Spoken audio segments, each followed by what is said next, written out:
Mula sa aklat ng Jeremias, Kabanatang 9, talatang 23 hanggang talatang 24. Ang sabi ni Yahweh, huwag ipagmayabang ng matatalino ang kanyang karunungan o ng malakas ang lakas na kanyang taglay, ni ang mayaman ang kanyang kayamanan. Kung may nais magmalaki, ang ipagmalaki niya ay ang pagkakilala at pagkaunawa sa akin.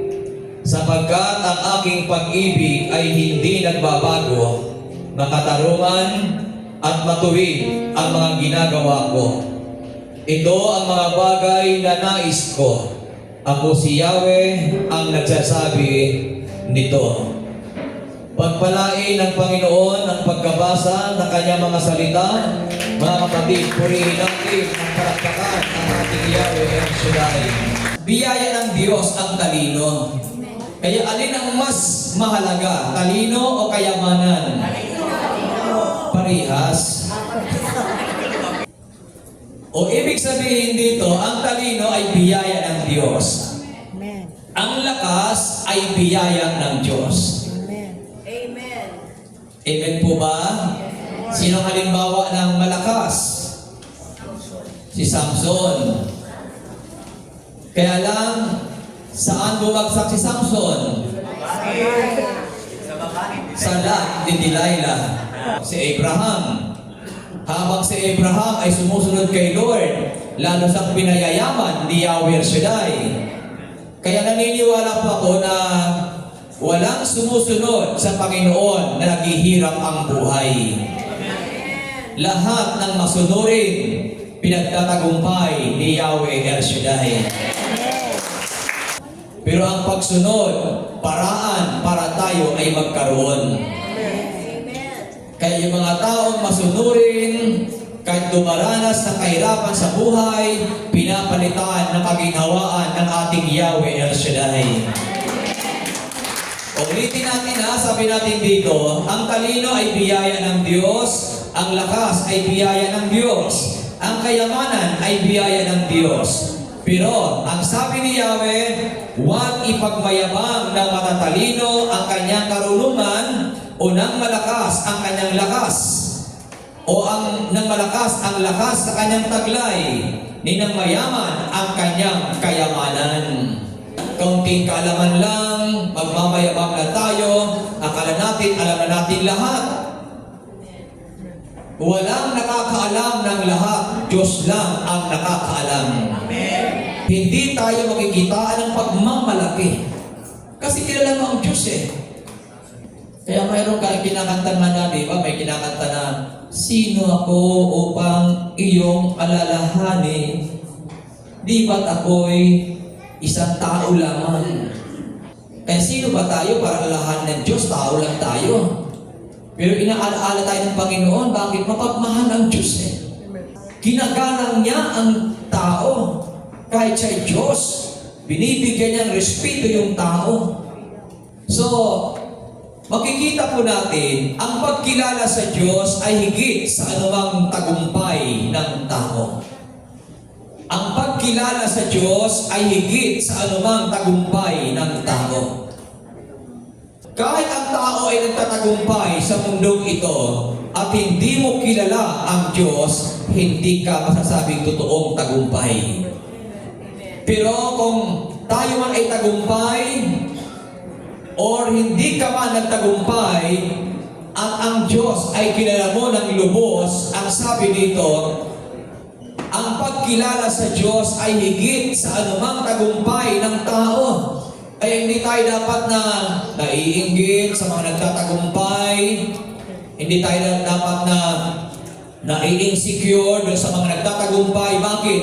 Kung kinikilala mo ng tama si Yahweh El Shaddai, higit ka pa doon sa mga nagtatagumpay. Yun ang pinagmamalaki ng tao. Kasi ang akala ng tao, yun ang kanyang tagumpay. Kung ikaw ay umabot ng 80, ibig sabihin, ikaw ay pinagpala ng Diyos. Amen.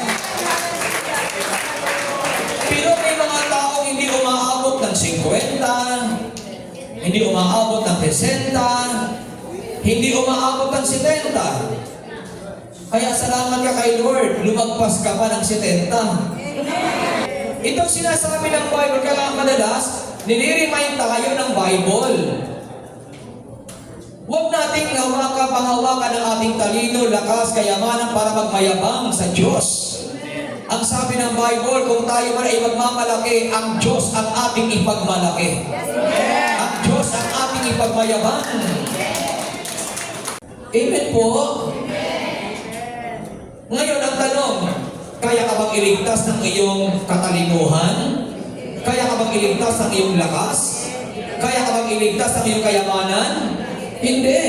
Bakit sinabi ng Bible, ang ipagmalaki mo ay ang pagkakilala mo kay Yahweh? Bakit? Tanging ang Diyos ang kayang magligtas sa buhay natin. Iisipin natin, ay malayo pa Brad, malayo pa. Isip mo lang yun. Kasi hindi naman ikaw ang may hawak ng buhay natin. Ang Diyos ang may hawak sa buhay natin. Kaya nga, paalaala ito sa ating lahat. Kung magmamayabang tayo, magmamalaki tayo, ang ipagmalaki natin at ang ipagmayabang natin ay yung pagkakilala natin kay Yahweh Shaddai. Bakit? Kasi kung kilala natin ang Diyos, mabait tayong lahat. Tayo ay mabubuting tao. Kaya ngayon nakaraan, di ba, ang ating tinatalakay is about golden rule. Bakit? Kasi, ano tinuturo noon? Tinuturuan tayo maging mabuting tao. O ngayon, ang tao na kilala kay El Shaddai, nagiging mabuting tao. Paano mo sasabihin kilala mo ang Diyos, hindi makita sa iyong kabutihan? Ang lakas, talino, kayamanan, biyaya ng Diyos ang lahat ng iyan. Kaya kung ikaw ay malakas, paggamit ka kay Lord. Amen. Katulad kay Samson, siya po ay malakas. Nagpagamit siya sa Diyos. Ang problema, nahiga lang sa lap ni Delilah. Kasi alam nila na nasa El Shaddai tayo. At hindi naman kayo masisira. Pangalan ni El Shaddai ang masisira. Nag-iisip ka pa lang inikilabutan ka na Kaya kayong mga kabataan, mga kalalakihan, nakakita kayo napunta kayo sa area, nakakita kayo ng mga talagang magandang tanawin. Isipin nyo lang, magaling talaga si Lord mag-create. So sabi dito, ang karunungan ay hindi sapat kung wala ang Diyos. Ang karunungan ay hindi sapat kung wala ang Diyos sa atin. Amen. Aanhin mo ang galing, talino, kung wala naman ang Diyos sa buhay mo. Bali wala. Kaya kayo mga matatalino, magagaling at mahuhusay, mag-serve kayo kay Yahweh Shaddai. Magamit kayo kay Lord. Para yung ating galing at husay, magamit po yan ng ating Yahweh El Shaddai. At yun naman talaga ang nais ng Panginoon. Kung anong mayroon kang kakayahan, hayaan mo ang Diyos ang makinabang sa iyo. Ang Diyos ang nagbigay sa iyo ng talino at galing at husay, tapos makikinabangan ka lang ng mundo. Sa Diyos ka mag-serve para ang Diyos ang makinabang kung ano mayroon ka ngayon. Makilala muna ang Diyos sa buhay po natin. Ang Diyos ang magdadala sa iyo sa tiyak na tagumpay ng buhay na ito. Hindi pala sapat yung nalalaman lang natin. Kaya napakahalaga talaga makilala ang Diyos kasi anong sabi ng aklat ng Jeremiah chapter 33 verse 3, kung tatawag ka sa akin ay tutugunin kita. At ipahayag ko sa iyo ang mga bagay na mahiwaga na hindi mo nauunawaan. Matalino tayo pero ang totoo, marami pa rin tayong hindi naiintindihan. Ang tao walang maibibigay sa atin, pero kaya silang gamitin ng Diyos para ikaw ay pagpalain. Ang tanong bago tayo lumisan sa daigdig na ito, ano ang nagawa mo sa kingdom ng Diyos? Lumapit ka lang sa Lord. Gawin mo lang ang kanyang ipinapagawa sa iyo at maniwala ka, ipauunawa ng Diyos sa iyo yung mga hindi mo nauunawahan. Ang paggalang at pagsunod kay Yahweh ay pasimula ng karunungan. Ang pagkilala sa banal na Diyos ay may dulot na kaalaman. Kaya kung gusto natin magkaroon talaga ng pagkaunawa sa Panginoon, sumunod lang tayo kay Yahweh El Shaddai. Amen po. Sundin lang natin ang Panginoon kahit na medyo mahirap para sa iyo. Kahit na medyo masakit para sa iyo. Sundin mo lang ang Panginoon at maniwala ka sa pagsunod mo sa Kanya, ipauunawa sa iyo ng Lord ang lahat ng bagay. Ang lakas at impluwensya ng tao ay hindi makapagliligtas ng kaluluwa. Yun ang katotohanan. Ang lahat ng bagay sa mundo ay may kanya-kanyang panahon. Kaya kung ikaw ay malakas, matalino, mayaman ngayon, huwag mong gagawin ito para magmayabang. Bakit? May kanya-kanyang panahon ang lahat ng bagay. Kung ikaw ay malakas at matalino at mayaman, ipagamit mo yan kay Yahweh El Shaddai para tuloy-tuloy ang blessing ni Lord para sa iyo. Although na ang kayamanan ay nagbibigay ng kasiyahan sa tao pero hindi tunay. Bakit? Ang tunay na kasiyahan ay ang makilala mo ng lubos si Yahweh El Shaddai. Kaya sabi ko po sa inyo, magdala kayo lagi ng Bible. Kasi ang Bible ang magpapakilala sa inyo kay El Shaddai. Kami mga nangangaral, kulang ang aming kaalaman para ipakilala sa inyo ang Diyos. Pero pag ang Bible na ang hinawakan at binasa nyo, yan ang magpapakilala ng tama kung sino ang Diyos. Sino ang dapat nating ipagmayabang? Sino ang dapat nating ipagmalaki? Si Lord lang, ha? Hindi ang ating karunungan, hindi ang ating lakas, hindi ang ating kayamanan. Kaya sabi natin kanina, kung tayo ay malakas, tayo ay matalino, tayo ay marunong, tayo ay mayaman, magpasalamat tayo kay Yahweh El Shaddai. Amen. Pero wala dyan ang ating seguridad o seguridad. Nasa Diyos ang ating seguridad, nasa Diyos ang ating tunay na kasiyahan. At ibigin natin ang ating mga mata. O kaya amang-usap kay Lord. At hilingin niyo po kay Lord na makilala niyo talaga siya ng lubos. At magpakilala ang Panginoon sa iyong lubusan. At dalangin ko sa Panginoon na dinggin ng Diyos ang lahat ng inyong mga kahilingan sa gabing ito. Okay, naniniwala na hindi kayo bibiguin ng Panginoon.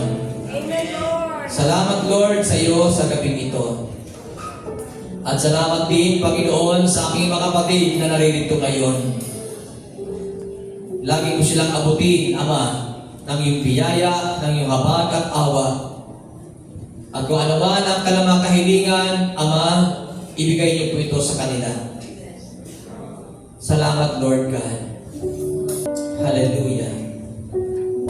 Diyos ang makilala ka, ng lubusan ay aking hangalan. Lagi kong dalangin, lagi kong dalangin, ang puso kong kalooban, sana'y malaman, maunawaan.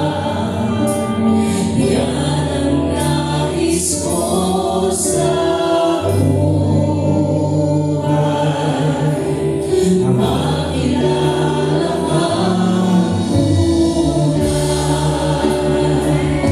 Nais po namin ang makilala ka ng tunay. Dahil ito ang tunay na kayamanan. Ito ang tunay na talino. Ito ang tunay na lakas ang makilala ka ng lubos. Amang Banal, salamat po sa laging patuloy na pagtuturo niyo sa amin. At salamat din, Ama, sa aking mga kapatid na walang sawa na pumaparito upang ikaw ay kailang katagpuin. Dalangin ko lagi, Ama, lagi mo silang samahan at pagpalain, pagkaloob lagi sa kanila ang tagumpay sa buhay na ito. At naniniwala kami, dakilang Diyos, na sa iyong mga salitang aming napakinggan ay mayroon kang himala na ginawa sa aming buhay. Naniniwala kami lahat ng mga may problema, may pagsubok, sila dakilang Diyos ay pinalaya mo na. At naniniwala din kami dakilang Ama, sa pamagitan ng iyong mga salitang aming napakinggan, lahat na may sakit at may karamdaman ay pinagaling mo na. Lord God, pinangahawakan namin ang iyong mga salita. Nagsalita pa lamang na iyong patid, sila'y nagsigaling na. Kaya Lord, salamat po. At ngayong gabi ay aming mababanggit sa iyo na kami ay magaling na nga. Salamat kabilang Diyos. Pagpalain mo rin po, Ama, lahat ang hawak ng kamay na ito. Basbasan at daluyan ng iyong kapangyarihan upang ang mga bagay na ito ay magamit nila sa kapanahunan upang ang iyong pangalan ay patuloy na maparangalan. At naniniwala kami dakilang Ama na kaming lahat ngayon ay answered prayer na. O Diyos, pagpalain mo ang aming mga mahal sa buhay, ingatan silang lahat at proteksyonan. Pagpalain mo rin po, Ama, ang kabuhayan ng bawat isa. Dalangin ko lagi ang kasaganahan ay dumating sa kanilang lahat. Lord God, ingatan ang aking mga kapatid na ito sa pag-uwi ngayong gabi. Dalangin ko, Diyos, na sila'y makauwing taglay ang kaligtasan na galing sa iyo. Ama, pagpalain mo rin po ang iyong mga manggagawa mula sa Body of Council, Panginoon, at sa lahat ng mga lingkod mong naririto. O Diyos, samahan mo lagi sila at pagtagumpayin lagi sa bawat gagawin nila sa iyo sa gawain na ito. Lord God, maraming salamat at naniniwala kami na ngayong gabi kaming lahat ay uuwing tagumpay at pinagpala mo ang buhay. Kaya sa iyo, Diyos, at papuri, parangal at pagluwalhati sa pangalan ni Kristo Jesus.